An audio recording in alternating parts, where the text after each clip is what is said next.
Masáž 5 kontinentů dělám hodně ráda.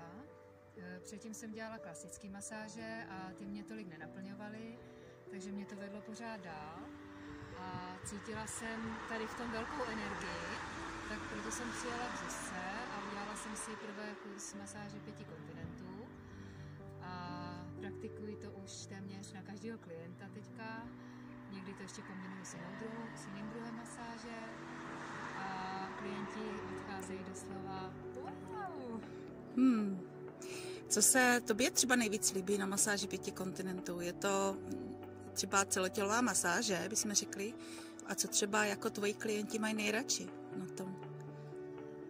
Řekla bych, že mají nejradši obličej. Ten mají úplně bohovsky rádi, dalo by se říct.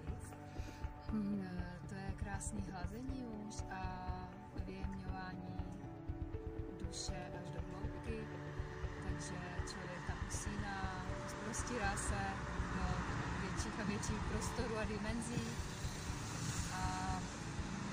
Takže určitě ten obličej. A to je skvělý, že to říkáš. A já se moc těším k vám do Jičína. Ještě by mě zajímalo, jako jak to tam vypadá v Jičíně, jak se to tam jako nachází, kde jste, kde studio máš a na co se můžeme těšit. V Jičíně je to moc krásné město.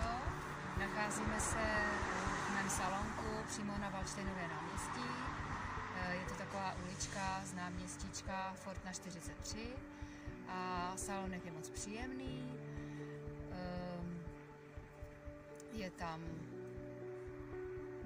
velká energie, kterou navnímáte určitě hned při vstupu. A se Zuzankou vás přivítáme svými úsměvy a vy můžete pak už jenom vnímat to, co k vám bude přicházet a naplno se oddat všemu. A co víc si přát, jenom být spokojený a šťastný v životě a právě masáž 5 kontinentů a Expans Therapy pro mě hlavně teda hodně pomáhá a věřím tomu, že i jičiným klientům bude a takže my vás všechny zveme. Mějte se moc krásně. Ahoj. Děkujeme. Ahoj.